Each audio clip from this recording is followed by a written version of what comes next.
Ազգային ժողովի մշտական հանձնաժողովների համատեղ նիստում մեկնարկել են Հայաստանի Հանրապետության 2025 թվականի պետբյուջեի կատարման մասին տարեկան հաշվետվության նախնական քննարկումները։ Վարչապետ Նիկոլ Փաշինյանն իր ելույթի սկզբում նախ շնորհավորեց Հայաստանի քաղաքացիներին հունիսի 7-ին կայացած խորհրդարանական ընտրությունների կապակցությամբ, հայտարարելով, որ ժողովուրդն իր քվեով պաշտպանել է պետությունը, անկախությունը, ապագան եւ խաղաղությունը։ Հայաստանի Հանրապետության ժողովուրդը իր քվեարկությամբ տեր կանգնեց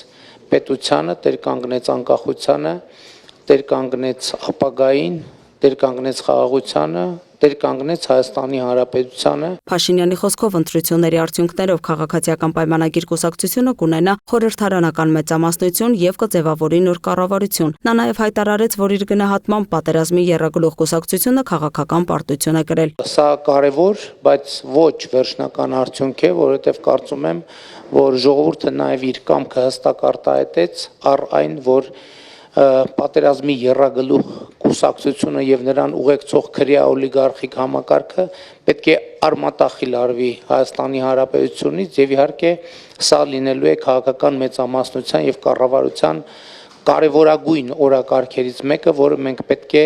իրականացնենք առանց հետաձգումների եւ շատ վճռական եւ հատուկ հայլերով։ Անդրադառնալով 2025 թվականի պետբյուջեի կատարմանը, վարչապետը նշեց, որ պետական բյուջեի եկամուտները կազմել են 2 տրիլիոն 886 միլիարդ 500 միլիոն դրամ, ինչը 11%-ով գերազանցում է 2024 թվականի ցուցանիշը եւ 2.3 անգամ ավելի է 2017-ի մակարդակից։ Նրա խոսքով վերջին 8 տարիներին պետբյուջեի եկամուտներն աճել են 135%-ով։ Միաժամանակ պետբյուջեի ծախսերը կազմել են 3 տրիլիոն 305 միլիարդ դրամ, 2017-ի համեմատ աճելով 120%-ով։ Հատկապես մեծ աճ են արձանագրել կապիտալ ծախսերը, որոնք ավելացել են 190%-ով, հասնելով ավելի քան 464 միլիարդ դրամի։ Վարչապետը շեշտել է, որ վերջին տարիների տնտեսական աճի արդյունքում տնտեսական ու սոցիալական ոլորտներում կապիտալ ներդրումները, ներառյալ սուբվենցիոն ծրագրերը 2018 թվականի համեմատ աճել են 3.5 անգամ։ 2026 թվականին դուք տեղյակ եք, որ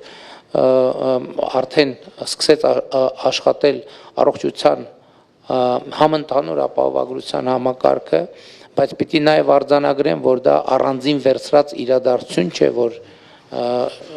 մեկ էլ հանկարծ տեղի ունեցավ 2026 թվականի հունվարի 1-ին։ Սա ըստ էության 8-ամյա հետևողական բարեփոխումների արդյունք է, քայլ առ քայլ բարեփոխումների արդյունք է։ Արտաքին քաղաքականության ոլորտում Փաշինյանը կարևորագույն իրադարձություն է անվանել 2025 թվականի օգոստոսի 8-ին Վաշինգտոնում Հայաստանի եւ Ադրբեջանի միջև խաղաղության համաձայնագրի նախաստորագրումը։ Նրա խոսքով առաջիկայում սկսվելու է համաձայնագրի ինստիտուցիոնալացման գործընթացը։ Վարչապետի խոսքով արդեն ստորագրված է Հայաստան-Միացյալ Նահանգներ TRIP նախագծի շուրջ համաձայնագիրը եւ մոտ ժամանակներս կսկսվի դրա վավերացման գործընթացը։ Իսկապես իրավիճակ փոխող ծրագիր է,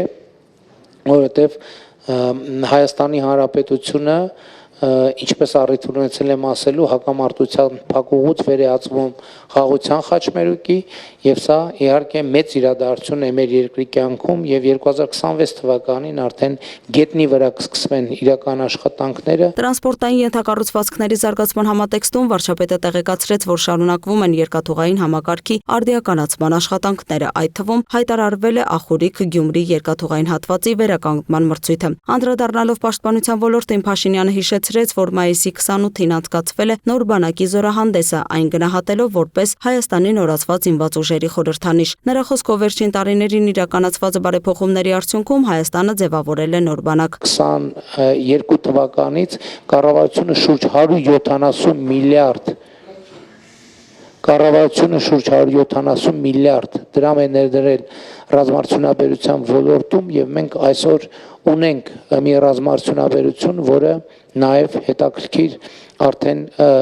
զարգացումներ ունի միջազգային շուկայի ուղղությամբ, արդեն իսկ տեղի են ունեցել առաջին արտահանումները, արդեն իսկ կնքվել են առաջին պայմանագրերը, որոնք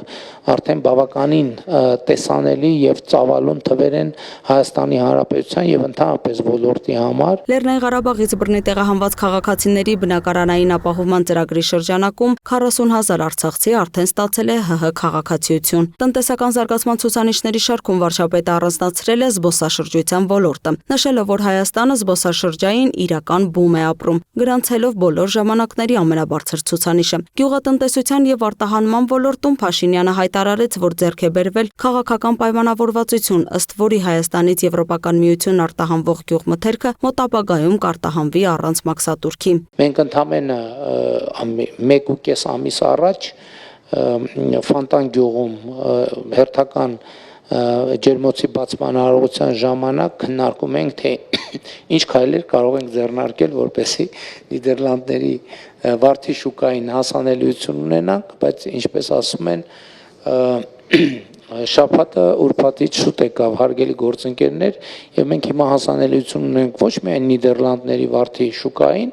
այլև մենք փաստացի ունենք հստակ քաղաքական հանձնառություն, որ Հայաստանի Հանրապետությունից գյուղմթերքը Եվրոպական միություն կարտահանվի առանց մաքսատուրքի։ Վարչապետի խոսքով արդեն արձանագրվել է արտահանման ծավալների զգալի աճ դեպի Եվրոպական միություն, Չինաստան եւ Հնդկաստան, ինչը վկայում է արտահանման շուկաների դիվերսիֆիկացման քաղաքականության արդյունավետության մասին։ Ամփոփելով Նիկոլ Փաշինյանը հայտարարեց, որ Հայաստանի կառավարությունը շարունակելու է խաղաղության, տնտեսական զարգացման, անվտանգության ամրապնդման եւ սոցիալական բարեփոխումների օրակարգը, նպատակ ունենալով ապահովել երկրի երկարաժամկետ զարգացումն ու կայունությունը։ Լուսինե Գրիգորյան, Free News, Ազատ լուրեր։